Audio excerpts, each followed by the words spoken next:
नमस्कार दोस्तों, स्वागत है आप सभी का पाथफाइंडर पर। दोस्तों, वित्तीय साल 2021-22 भारत की इकोनॉमी के लिए बहुत ही शानदार साबित हो रहा है। ऑलरेडी आपने न्यूज़ सुनी होगी कि इंडिया ने $400 बिलियन के एक्सपोर्ट्स के बड़े आंकड़े को टच किया है। और अब एक और नई खबर सामने आई है कि हमारे जो एग्रीकल्चर के एक्सपोर्ट्स हैं, इन्होंने भी दोस्तों यहाँ पर हिस्टोरिक हाइज को टच किया है। और ये वाला जो आंकड़ा है 21-22 के वित्तीय साल के लिए, we have touched this beautiful number of $50 billion. आप यहां पे देख सकते हैं, लाइव मिंट की ये वाली खबर है। आज से 2 दिन पहले ये खबर सामने आई। India's agriculture exports cross $50 billion in financial year 22। This is the highest ever, जो कि हमने कभी भी हमारे एग्रीकल्चर के क्षेत्र में नहीं देखा था। बल्कि आप ये वाली खबर को भी ध्यान से देखिए कि India's agriculture exports touch the record high of $50 billion.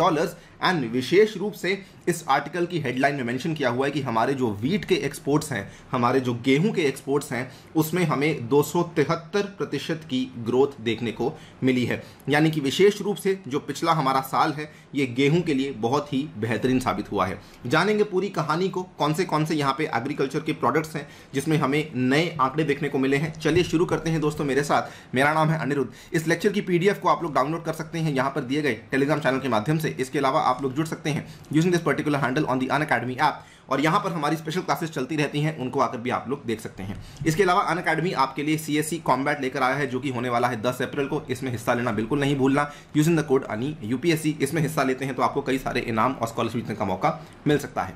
Right, so as you can see over here, ये खबर साफ साफ बोलती है कि इंडिया के जो एग्रीकल्चर प्रोडक्ट्स हैं, they have touched a new milestone. हमने एक नया मील का पत्थर यहाँ पे टच किया है bye crossing $50 billion for the financial year FY22।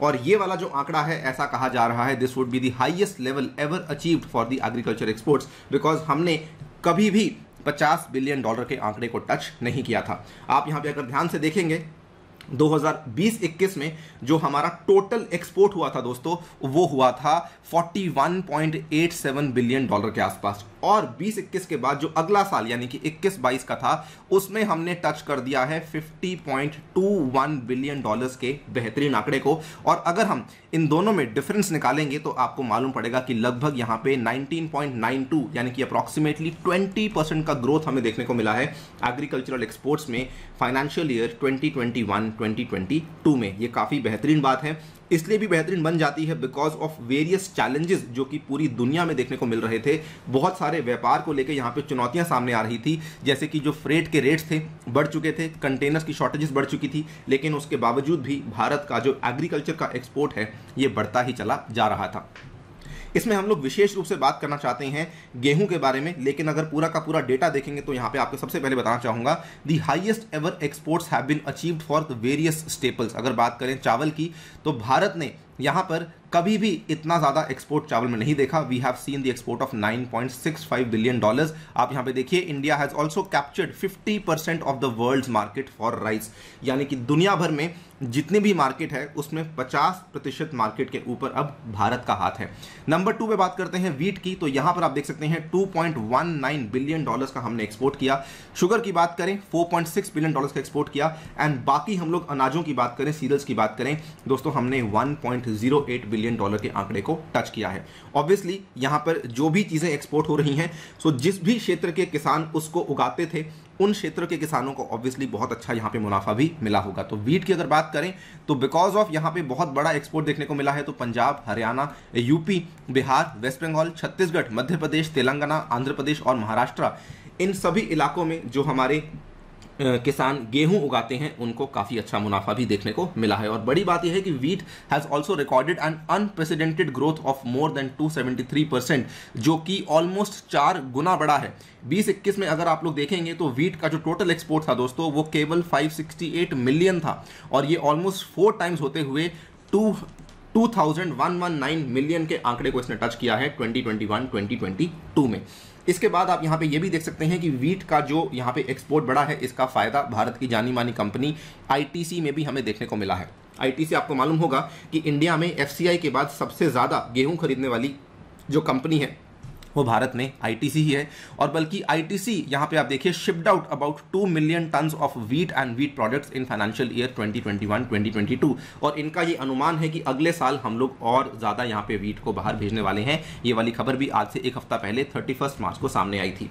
बल्कि इंटरेस्टिंगली अगर आप देखेंगे तो रशिया यूक्रेन के बीच में जो चल रहा क्राइसिस है उसके चलते भारत के जो गेहूं उगाने वाले किसान हैं उनको नए नए एवेन्यूज भी देखने को मिले हैं। सो अभी तक क्या था कि हमारी जो एक्सपोर्ट मार्केट थी वो कौन सी थी, बांग्लादेश थी, ओमान थी, कतर थी, श्रीलंका थी और कुछ हमारी और जो वेस्ट एशिया की कंट्रीज थी।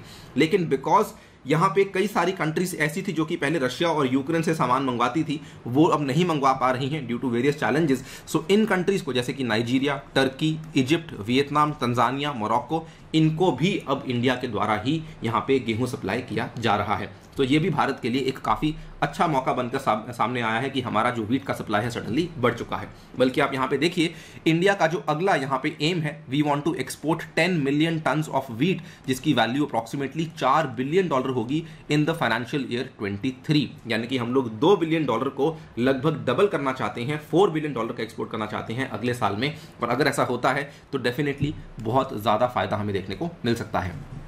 इसके अलावा अगर आप देखेंगे तो जो मेरीन प्रोडक्ट्स हैं इसमें भी काफ़ी बड़ा इजाफा देखने को मिला है। जो भी हमारे तटीय राज्यों के यहाँ पे तटीय राज्यों में देखने वाले किसान हैं, फॉर एग्जांपल वेस्ट बंगाल हुआ, आंध्र प्रदेश हुआ, ओडिशा हुआ, तमिलनाडु हुआ, केरला हुआ, महाराष्ट्र हुआ, गुजरात हुआ, यहाँ के भी किसानों को काफ़ी फायदा देखने को मिला है। बिकॉज हमारे जो मेरीन प्रोडक्ट्स हैं इन्होंने भी अपना हाईएस्ट एवर आंकड़ा टच किया है एक्सपोर्ट का, दैट इज $7.7 बिलियन। इसके बाद स्पाइसेस और कॉफ़ी के लिए भी साल काफ़ी अच्छा रहा है। स्पाइसेस के जो एक्सपोर्ट्स हैं they have touched almost $4 billion. तो स्पाइसेस क्योंकि मेनली हमारी साउथ इंडिया में उगती हैं, केरला में उगती हैं, तो वहाँ के किसानों को फायदा हुआ है। और उसके बाद कॉफी, जबकि बहुत ज्यादा यहाँ पे सप्लाई साइड के मुद्दे सामने आ रहे थे, बट फिर भी कॉफी के जो एक्सपोर्ट्स हैं उसने भी ऑलमोस्ट $1 बिलियन के बेहतरीन आंकड़े को टच कर लिया है, जिसकी वजह से कॉफी ग्रोवर्स कर्नाटका, केरला और तमिलनाडु वालों को भी काफी अच्छा फायदा देखने को मिला है।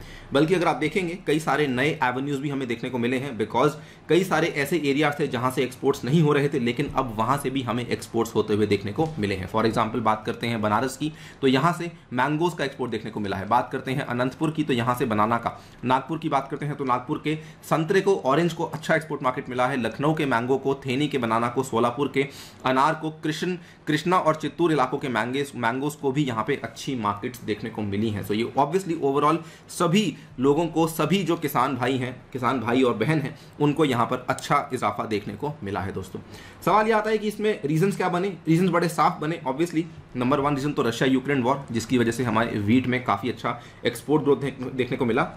जो दूसरा कारण है वो यहाँ पे कोविड-19 की महामारी भी है ना। कोविड-19 की महामारी के इमीडिएटली बाद क्या हुआ कि जो डिमांड थी इन स्टेपल क्रॉप्स की सडनली बढ़ चुकी थी। इसके चलते इंडिया के पास अच्छा मौका था और इंडिया ने अपने जो भी हमारे फ्रेमवर्क्स इन प्लेस उस टाइम पर बने हुए थे, जो भी फ्रेमवर्क्स चल रहे थे, हमने उन्हीं फ्रेमवर्क्स का इस्तेमाल किया। उसी के चलते हमारा जो सप्लाई था वो रुका नहीं और हम लोग जो है बढ़ती हुई डिमांड को यहाँ पे पूरा करने में सफल हो पा रहे। तो 1 रीजन वॉज कोविड-19 outbreak, second reason was Russia Ukraine war, जिसके चलते हम लोग आज इस अच्छे बेहतरीन आंकड़े तक पहुंच पाए हैं।